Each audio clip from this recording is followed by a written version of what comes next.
I may be poor, but I am somebody. I may be hungry, but I am somebody. I am black, beautiful, proud. I must be respected. I must be respected. Jesse Jackson died today at the age of 84. Jesse Jackson is an activist. He was the first black man to make a serious run at the presidency as a Democrat. He had a similar experience to Bernie Sanders, where the party went with fighting the establishment side, the centrist side. He was pro-Palestine even back then. He was a fighter. The flaws that they used to run about him in the press would be laughable in today's media compared to the things that we have today. Jesse Jackson, had he been the Democratic nominee, we may not have gotten Ronald Reagan. We might be on an entirely different pathway. But here we are. This is the choices that this country has made. But Jesse Jackson was able to be at Barack Obama's inauguration and see it, was visibly moved. It's one of the more profound images in the U.S. history. So Jesse Jackson was remembered for all of the good that he's done in the world as a civil rights activist, and real civil rights hero. May he rest in peace. People are aroused. I haven't seen people so aroused in a very, very long time. Welcome to What's Left podcast on the Derealization Nation Media Network. I can't afford Mountain Dew! Okay? The economy's rough right now! Obama! Miners, I love miners. And now, your hosts. John, Jacob, Brad on the Derealization Nation Media Network. This is the What's Left podcast, the punk rock garage band podcast. We got some stuff to talk about. As usual, I have more prepared than we'll ever get to in a reasonable amount of time. But we'll try to get to as much as we can. As I said, rest in peace to Jesse Jackson. But let's start here with Trump's corruption. And we're going to tie all this together because it's all sort of just one story. So we're going to start with some fresh corruption, some fresh corporate power, corporate overreach, and of course involves the president and his children. But we're going to tie it all together. There's a lot of stuff to show you between the Epstein Files, Peter Thiel, BlackRock, ICE, all these things. It's one thing. It's one story. It's just a matter of weaving it all together. But we'll start here. Trump's CFTC chair, Michael Selig, announced today that he will try to block states from regulating online prediction gambling markets. Do you wonder why? Well, New York Times reports Donald Trump Jr. has deeply entrenched himself in the prediction market industry, which you know if you watch South Park, serving as a paid strategic advisor to Kalshi and an investor and unpaid advisor to Polymarket, both of the two largest platforms. His venture capital firm, 1789 Capital, has invested in Polymarket, is also affiliated with the upcoming Truth Predict platform. His involvement has spurred significant ethical concerns regarding the way the Times write this has spurred serious ethical concerns. Jesus fucking Christ. He advises platforms where his users bet on his father's administration's actions. Yeah, they can bet on whether or not Donald Trump is going to do something stupid on Polymarket. So there's the coincidence. It's probably just a coincidence that Donald Trump's social media company, as Ronald Filipkowski points out, that they are going to launch that other, it's called Truth Predictions, their own Polymarket app. So all three prediction services. And this shit is gambling. Like, make no fucking bones about it. They like to pretend like it's something else. But this shit is gambling. And it is not taxed like gambling. And that's what they're trying to avoid. They do not want to pay because gambling is taxed heavy because it is a sin tax, a luxury tax. It's a public harm. Whether you like it or not, it is. Like, it's I'm pretty pro freedom when it comes to gambling, but we are sort of at a part where it's a little bit out of control when CNN is telling you what the fucking Kalshi markets are going down. Dude, Jimmy Carter had to sell the peanut farm. Nixon had to resign. I don't understand how this shit keeps happening. Dick's tired of hearing about the peanut farm, but it's true. It's true. The peanut farm they're is brought just- up quite a bit. brother, It's- because we made a president sell the whole damn farm. We made him sell the whole damn farm, and now Donald Trump's just making billions while in office. Brad has like this urge to have his own peanut farm. that's what it is. It's an underlying peanut Yes. farm urge. I haven't told my wife my grand scheme yet, but as soon as these kids are out of this house, It's peanuts for you guys. What's the other? So I have a second one here from Play Market. So this is just an example. In case you don't know what Play Market is, this is an example of a bet. Will the Artemis 2 explode? Prediction markets turns into assassination markets. Adam Johnson writes, sorry to be a scold, but waging on people dying should not be legal. Yeah, it's a little bit fucked up. All right, let's move on though. Speaking of selling farms and whatnot, the Zorro Ranch that we reported on, where a lot of the child abuse, the really weird stuff was going on, when it pertains to the ideas like research into like child blood transfusions and stem cells and like trying to stay young forever and all the crazy eugenic shit that these billionaires were into, that Epstein was into. All the scientists and coming from Russia and from Israel through his house to do all this fucking weird shit. That place was never investigated at all, ever by the Department of Justice. So New Mexico's legislature finally decided to get together and make legislation to force an investigation of the ranch. Now, the family initially wasn't going to cooperate, but now they are. Kind of like the same way that Trump, signed the Epstein bill. Oh, you still have it. Thank you, Jake. You're welcome. This is David Hoofines. They are the owners of the ranch, purchased in 2023 by a new LLC. They bought it for about half the price of its original worth because of, gross. But he is, of course, a Trump supporter. He is running for comptroller in Texas. As comptroller, he would have access to the information of every child in the state, which is terrifying. His son works in the Trump administration. Somebody else get this one. I get on my glass. I just put my glasses down. I got it. So a little disclaimer in the corner says traveling between Zorro Ranch near Stanley, New Mexico and El Paso, Texas involves a roughly 260-mile drive, about 4 hours, primarily through the high desert and mountain landscapes of central and southern New Mexico. As you all know, I have been one that has been reporting on the Zorro Ranch and how Trump's FBI took over the search in his first term and shut it down. It still hasn't been searched to this day. Although New Mexico, I believe, was in the process of obtaining a warrant to go and do a search now. You may have also heard of the airspace over El Paso being closed for 10 days under the guise of cartel drones. It was later reported that they were actually just 4 balloons. They want you to believe that crazy story. My instinct tells me these pedophiles went in, searched the grounds for corpses and other evidence that was left behind, and flew it out of the country. Sounds more realistic than shooting balloons out of the sky with lasers. But that's just me, so do with that what you will. All right. I'm going to ask you both to wildly speculate on which of these two insane theories is reality, because the option that, reality is not that crazy is no longer an option. So bear that in mind. Is this a cover up, or are they? I mean, they are also extremely incompetent and may have spent millions of dollars to shoot down a party balloon. Well, this is one thing that I know. The last time airspace was shut down in the United States of America was 9/11. Oh my God. So if they shut down airspace for balloons, they're grossly incompetent. Yeah. If they shut down space to hide evidence, right on brand, actually. Yeah. Jake, you got a thought? I do think it's safe to say that there was balloons in the air. Yeah. Did they shut down for it? Probably. Yeah. The cover up makes sense. It's easier to believe. I guess both things could cartel be drones getting into United States airspace.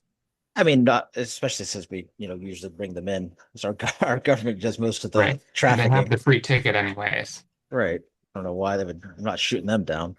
This is the guy. He just so happens to be in this picture meeting with a Russian lawmakers in Moscow, Russia, August 2018. If you'll recall who was president then. Yes. At the same time, this was like there's a lot of other stuff going on in 2018 in the Epstein Files as well, including meetings between Epstein and Putin's emissaries, and Epstein, and obviously it just and Bannon and Peter Thiel. All these people were talking at this time. There's emails from all these people all during this exact moment in time, just to give you an idea of the timeline of what we're talking about. So these are the people previously obstructing justice. Now they have no choice. They will be, of course, cooperating because they have to. So that's good. It's good that we're going to get a search. I do wonder like how much is left to be found, but hopefully at least looking for these bodies, like I had said before, is like one of the bare minimums. And this is the kind of thing, though, that spans several Department of Justices. And I hate to agree with Pam Bondi on anything, obviously, but I gotta say, why don't we ask Merrick Garland these questions? Right? Like, am I out of line? Like, is it so far fetched to bring in Merrick Garland and Bill Burr or Bob Burr? What the fuck his name is? Yeah, Bill Barr. It seems only right. Just as far as transfers of power go, like this should have been discussed from administration to administration. So there's no reason that Merrick Garland can't come up and speak. Right. I should at least come up, like, just volunteer to like explain why you chose not to pursue these fucking investigations. I mean, I like to ask him a whole hell of a lot of things, and not in such a fucking polite way either. But this is vile. I don't know. You definitely looked at this stuff, whether you believe that Biden didn't know and Obama didn't know and Clinton didn't know and nobody knew. Nobody ever looked because of, separation of powers. These guys definitely knew. Like, these guys were the head of that department, just like Pam is the head of the department now. So why not? Why the fuck not? I can't think of a reason.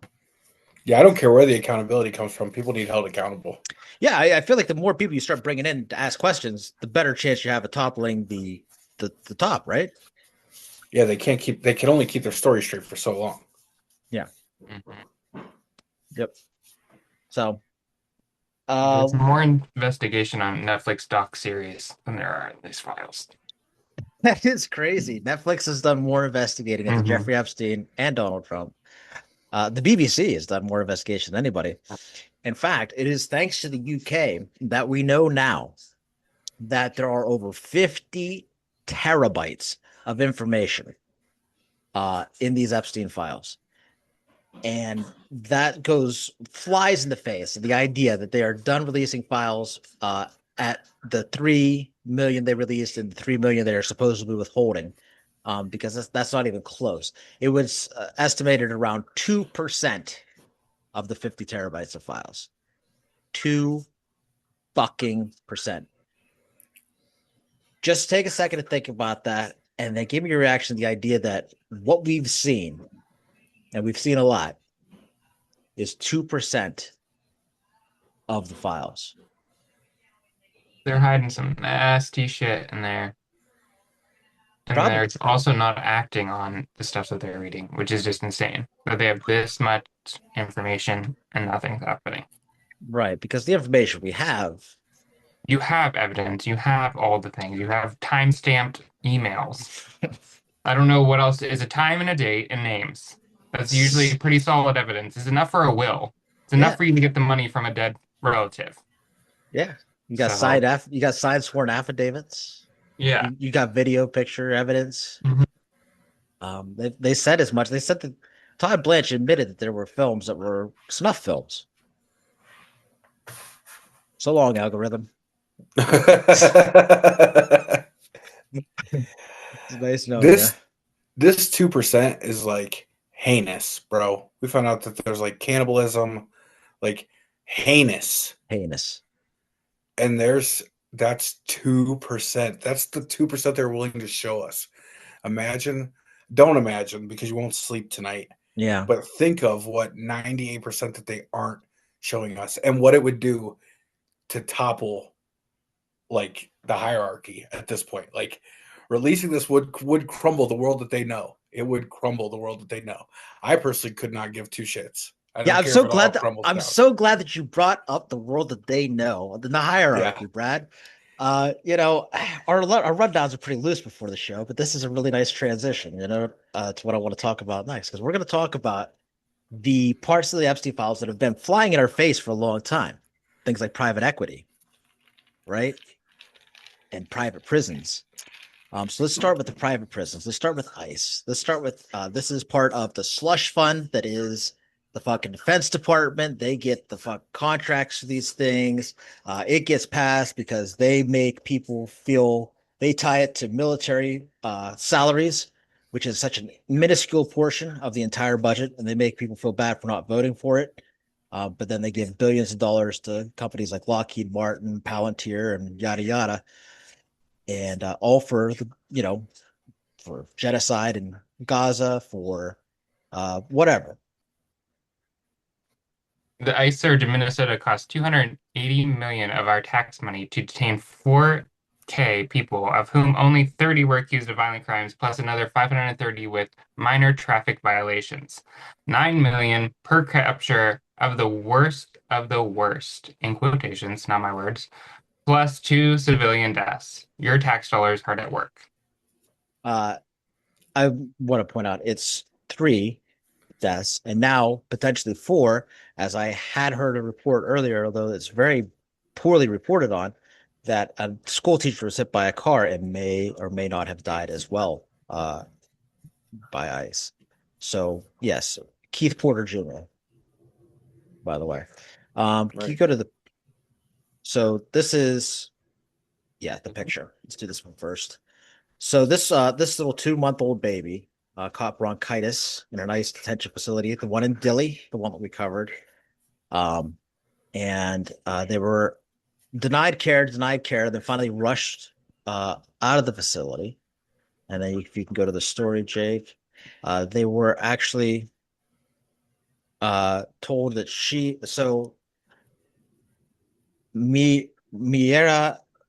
Mariah Lopez Sanchez, who told her that she and her 2-month-old baby were deported, dropped off at the Mexican border alone. Her baby became sick inside the Dilley, Texas ICE facility. He was rushed to the hospital and diagnosed with bronchitis. So rather than treat him, they denied the baby care and then dropped them off in Mexico. Dropped them off in Mexico. That's your tax. That's the worst of the worst. A mom and her 2-month-old baby with bronchitis, which they gave them. The worst of the worst? So much money is spent dehumanizing people. Absolutely fucking vile. And who are the people that continue to profit off of this? It's the same people. And they're all interconnected, and they're all in the Epstein files. The Economist had a great report today where they showed who talked to Epstein the most after his conviction, right? And you're talking about Steve Bannon. You're talking about some physicist, a banker, a Rothschild, who's a banker. I know conspiracy theorists. Let's calm down, easy. It's the Rothschild. Oh, we know. but also Peter Thiel was very active. Very active. Almost like him and Steve Bannon are neck and neck for being like Jeffrey Epstein's best friends post this. And so when you look at conviction, post conviction. So now when you look at like the SAVE Act and you look at Peter Thiel and you look at Project 2025 and you look back and you look forward and you see suddenly that these are the people who have been working on this project for decades.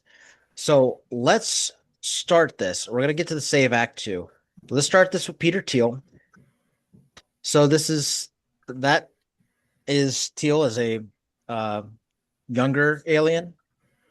He is his father was a mining project manager. He was born in Germany. Uh, they were part of a clandestine operation by the apartheid government to build nuclear weapons program. His dad was notorious for the continued glorification of Nazism and, of course, openly celebrated Hitler's birthday. Because why not? So in 1995, Thiel co-authored, and he co-authored it with David Sachs, the crypto czar of the Trump administration, a book called Multiculturalism and Political Intolerance on Campus. The book attacked multiculturalism as a war on Western civilization. Its core argument was that a functioning society requires cultural conformity. One culture, one tradition, everything else is a threat. And in case, I don't know why this sentence is necessary, it's a white nationalist ideology with his Stanford degree stapled to it. This and when you see J.D. Vance, who is his protege, that's what this is. It's fake intellectualizing these garbage ideas.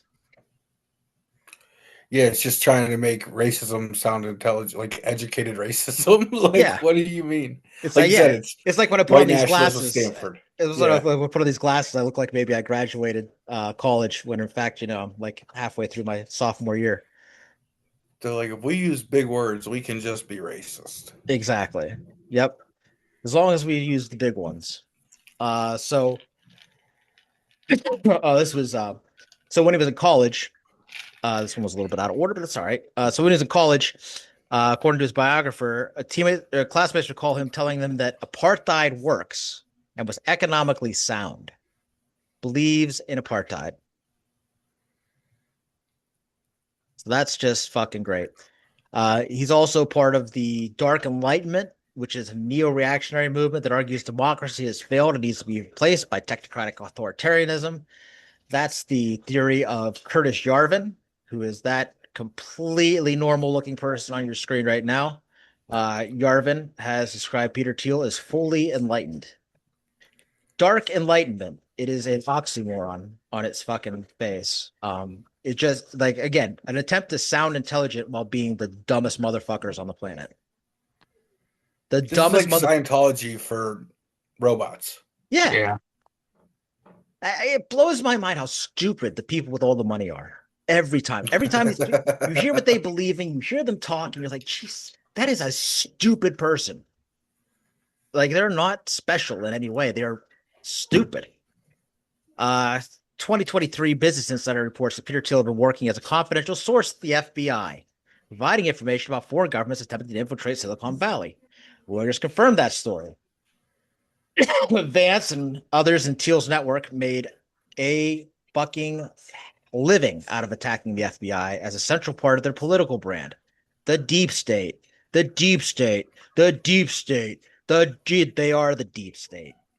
This motherfucker is the deep state and has been doing it right in front of your fucking face. It's not like that's the crazy part about this is these are people who are not in hiding. This is the piece of Palantir that we don't talk enough about. This is Joe Lonsdale. Joe is a co-founder. We talk about Alex Karp and Peter Thiel a lot, but Joe Lonsdale is also an equivalent piece of shit. You've got your, executive, legislative, and judicial are co-equal branches. They are co-equal garbage. He endorsed in 2026, he endorsed a social media post calling for communists in the Western Hemisphere to be blown up, responding to this post, exactly, what do you think founding Palantir was supposed to be about? No joke, no clarification, no walk it back. That's who these people are, and this is what they think they are building. Thiel publicly expressed the seriousness in parabiosis. Remember, we were talking about Zorro Ranch and the things and Epstein and the scientist. Well, this is the experimental concept of plasma transfers from younger individuals as a potential anti-aging treatment and has been invested heavily in longevity research. Excuse me. The FDA warned in 2019 that young blood transfusions have no proven clinical benefit, but that hasn't stopped this smart guy from investing in it anyway. And then I think the last thing is just a quote. A little rape keeps you on your toes. Peter Thiel. That's a quote. Is that not adrenochrome? Were they not just talking about adrenochrome essentially? Yeah, Biggest you're reason for yeah, doing that is exactly. adrenochrome. You're yeah. That's all, like I said, this is all tying the bows together. It's just it's one story that we're telling here. It is not several. Uh, you know, Right. We might skip to the middle to go back to the beginning, but I promise it's all coming it's all around. coming together. Yeah, if you think so, and so these are the weapons manufacturers. And you say, so where does the Israel thing come in? Well, Lindsey Graham spilled the beans this weekend on the Sunday shows, or maybe it was at a conference. It doesn't matter where. But what I can assure you is that wherever it was, Lindsey was drunk and his grinder was on. Uh, this photo here has the quote. Oh, silly me. Why would he be in the United States? He was in Tel Aviv, Israel, where he visits every 2 weeks. And he explains why. Because the future of wars are being planned here in Israel. That's what he said. That the future of wars are being planned here in Israel. And that's what we have been saying over and over and over again. This is where they have tested Palantir technology, the face scanning ID that they're using now to identify protesters, to make this fucking list of enemies that the people are on. Like, this is where they test bombs. This is where they test that bomb that literally we talked about, that literally just sucks the oxygen out of the air and evaporates entire human beings. They treat it like their fucking playground. So if you wonder why Israel gets so much in defense spending, this is why. This is why. This is where they go to test their toys. And I've said it over and over and over again. And Lindsey got drunk and dumped the beans. So there you have. I mean, that's like straight from this. There's nobody that loves more than Lindsey Graham. Yeah. It sounds like Lindsay's been watching the podcast because we've been talking about Israel as just the future of war for months now. Yeah, that might be a direct quote from me. I don't know. Yeah. Sounds exactly like something I would say, which worries me. Anytime I see a Lindsey Graham quote that matches something I would say, I have to like double check and make sure like I'm not losing my mind. You think they make him kiss the wall every time he goes? I don't think they have to make him. I think they have to hold him. They have to hold him back. Lindsey, that's enough time. There are people waiting. Right. Lindsey, you're wearing a hole in the wall. Jesus. The wall does not want your tongue, Linz. So this is sort of a funny play on the fact that nobody talks about Epstein being a Israeli asset, but everybody is more than willing to talk about him being a Russian asset. This is how you know that he was a Russian asset. His girlfriend was the daughter of a Mossad agent. He was best friends with Israel's top lawyer. He was close friend with Ehud Barak, the former prime minister. He met the current Israeli prime minister, Betty from Philly. Is an Israeli spy, stayed at his house while he was in prison. He was invited to bring his girls to Israel, his children to Israel. Fled to Israel to avoid charges because that is something you can do. The laws are very kind to pedophiles and dual citizens in Israel. We did cover that in an earlier episode. Picture in an IDF t-shirt, funded by pro-Israel billionaires, worked for the Rothschilds, donated to pro-Israel groups, ran Wexner's pro-Israel projects, backed Israeli settlements, called non-Jews goyim, and managed Israeli diplomacy, all done for the benefit of Russia. There is no other explanation, as the meme says. And obviously they're joking, but make no mistake about it, Israel also works closely with Russia because as part of their Zionist campaign to make sure that there are enough Jews to outvote Palestinians should they ever be forced into a two-state or one-state democracy solution, they would not be outvoted. So they recruit Russian folks to come in and convert to Judaism. It's got a name. I don't know what it is, Kaputin or something. It doesn't fucking matter. All that matters is that you know that it exists. That's the type of monkey. It is Capuchin. Yeah, they're right. So it's probably not that. It's probably something else. Ghislaine Maxwell. Yes. Her dad is the Mossad agent. Yes. Robert Maxwell. Right.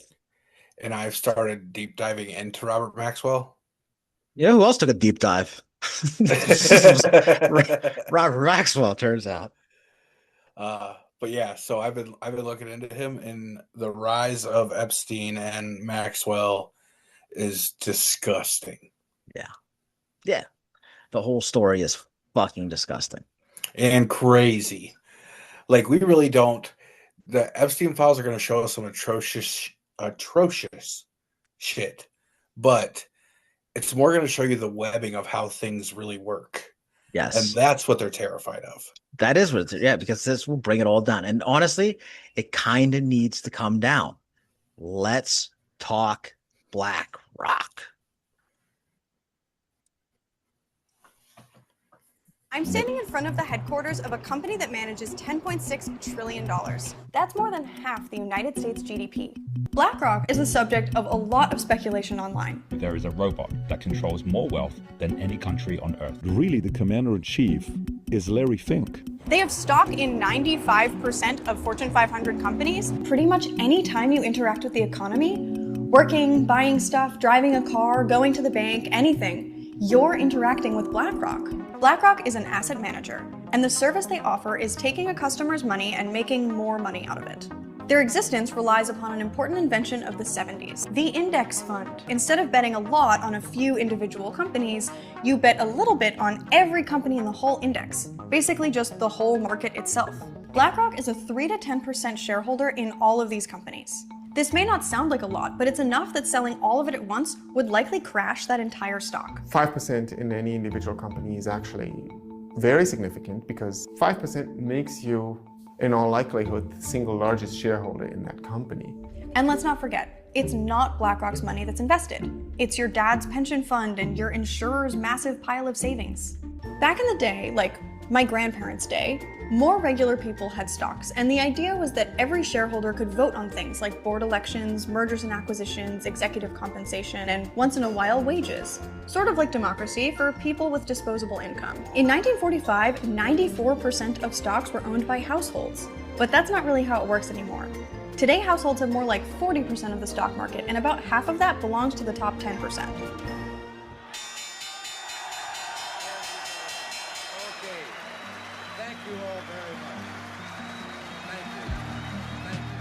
Today, the top 1% own 50% of corporate equity and mutual fund shares, while the top 10% own 86%. The tiny green part on the bottom is the least wealthy half of Americans. You often hear this argument that what is good for shareholders is good for everyone because, especially in the US, where retirement assets are overwhelmingly invested in corporate equities, everyone is a shareholder.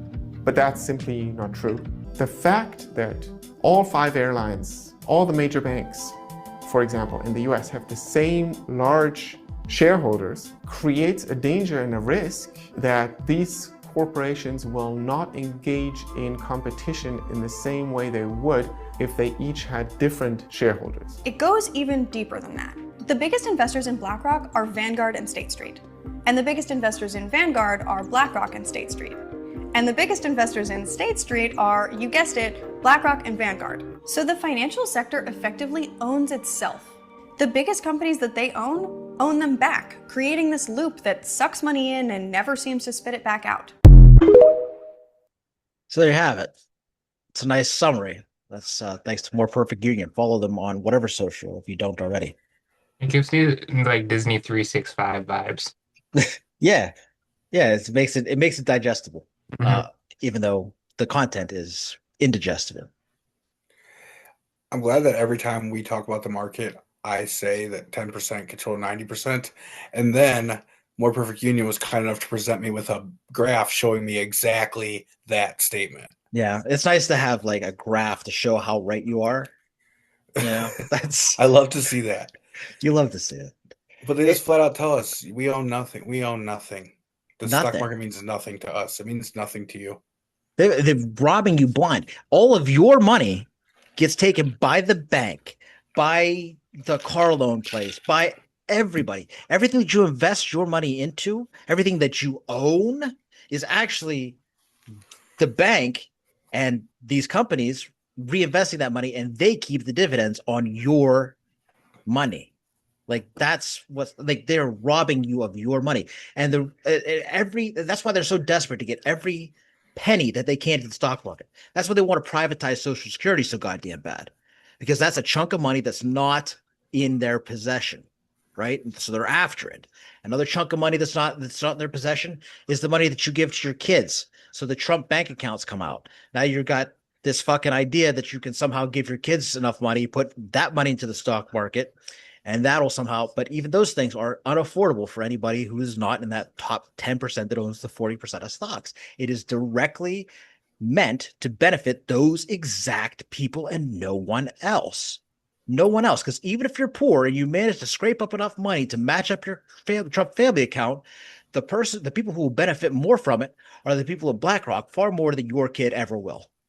Because of housing, they keep buying up the houses. They're even buying up trailer parks, for God's sakes, and driving up prices and pushing people out. So they have created a point where there is no affordable housing. And so even though your parents' house might be worth $600,000 more than it was, that it was a couple years ago, by the time you're ready to sell it, there is no one that is going to have $600,000 to pay you for it. You will end up selling it back to some company, the predatory company will come along and pay you way below market value for it. And then they'll hold on to it because they will be able to trade on that asset. They do not need to sell it. Yeah. Right now with like insurance and all that stuff, property taxes, it's like to finance a house, it's $1,000 for every 100,000 you borrow per month. Whew. So a $600,000 house, your mortgage would be $6,000. Damn, that's a stat. That's a stat. So here's one other thing that we kind of talk about in private amongst ourselves, but really haven't got a chance to talk too much about on the show, and that's the idea that the Republicans are this they want these family values and want these people at home. What we want, what lefties want, is actually that, and not for any like traditional family values reason, but because that every person deserves to only have one person work and have a sufficient amount of money for a home, for a car, for your kids to go to school, for there to be health insurance. Like that's what we want. This little clip here, I think, is really good, and we'll talk about that a little bit on the other side of this clip. The nuclear family unit, I love the idea. And I think it would be awesome if we could have a parent in the household. But the reality is feminism didn't stop that. It was capitalism. 1950s nuclear family unit existed because we were taxing the rich at 90%. We don't tax them anymore. Amazon and Tesla, they paid $0 in taxes. So I wish you could all be your trad wives that you want to be. I just don't know if your man will be able to afford the house to put you in the kitchen. You know what I'm saying? We have to really focus on the capitalism part of it, because if you want to be able to have a woman at home with your kids, you have to be able to afford to do that. And a lot of people right now can't afford to, even if they want to. I'll tell you right now, the economy controls the mood of a country. So before attacking feminism, we should be eating the rich. We should be attacking billionaires and taking back the tax money so that you can have your nuclear family unit. Yeah, that's it. We love a bad bitch with colored hair. We sure do. I sure do. Oh man, you know it drives Republicans crazy when they hear them talking with a little bit of education to them. They're like, "No, you're supposed to be crazy and pink-haired." Yeah, aren't you supposed to be sick and stupid somewhere? Yeah. How much longer before the whole population gets there? I just think that's such a great point. That is what we all want. We all want that, not necessarily like the trad wife thing, but like we all want to be able to not have to work ourselves to death to have a home and a family or whatever the fuck we want to do with our lives. You know what I mean? Like it's not, but you're not going to get that by blaming pink-haired Becky there. Like that's like it's not her fault. It's capitalism's fault. It's BlackRock's fault. It's the fault of the US government for not applying their own laws. Trump just got rid of another so the last person who was in charge of enforcing antitrust laws to make sure the companies, don't just buy each other up and become one unicompany, which is already way too late for, obviously, anyway. But, they play around the edges, and that's gone too. So now we all just, the reason there's a uniparty is because there are unidonors. These people have enough money to give money to both sides. Hakeem Jeffries takes BlackRock money. I would be willing to bet that so does Mike Johnson. I didn't look up Mike Johnson. I didn't look up Mike Johnson. I totally forgot to look up a Republican that takes it, but I know there's plenty. I do not. You could poly market. It's 99-0. Like there's no doubt. So yeah, I don't know. I just thought that was a pretty salient point. Like capitalism is the problem here. Yeah, I would love to let my wife use her degree and me be a stay-at-home dad. I would love that for me. What do you mean? Like, that's just not reality. That's not reality. No, it's not. I mean, I have what I have, but I literally have to work the 50 hours a week because the overtime is the only thing that pays my bills. Like that's my reality. That's reality for a lot of Americans, especially ones who work in like labor industries. Jake, what do you think? God forbid you have a child. Then you're definitely both working. There's no way. With schooling, food, transportation, anything that they want to do for fun, like it is just insane. There's no way that this one parent household could ever be sustainable in this time right now. Now I'm confident that my kids are going to live with me forever based on this housing market. So like, there's no like downsizing once they move out. None of it. Mm-hmm. No, you better like start digging a well because you're not going to be able to afford the water or anything. Like it's like that's where we're at. Like it's really becoming some real survival type situations. All right, so let's talk about the final piece of this and wrap it up. Let's talk about apartheid. Let's talk about the SAVE Act. I'm going to play you guys a clip of Minnesota Senator Tom Emmer defending it so that you guys can get the idea, because it is hard when you know how stupid something is. Sometimes for me, like it's hard for me, like, okay, how do you defend this? So here you go. This is how they think they are defending this. Let's not treat women. You worked with a lot of these women in Congress. They are brilliant. They're smart. Why do you suggest that they don't know how to prove their citizenship by bringing a passport or a birth certificate or a marriage certificate and or the new Social Security card that gets issued right after they get married? This is all nonsense. This is something that's common sense. Almost all Americans agree with it. Hey, Tom. So how many of those documents do men need to bring to their polling place when they register to vote? None of them? So it seems like you are treating women differently than you're treating men. Because all of those documents take time, money, and effort to change. And no, your Social Security card, by the way, does not automatically get issued to you when you get married. You have to go to the Social Security office and have it changed. Like I did. Or have your driver's license changed to reflect your married name, which costs money.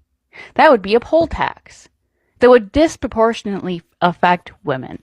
It's almost like you want to make it harder for women to vote. That's 100% all it is.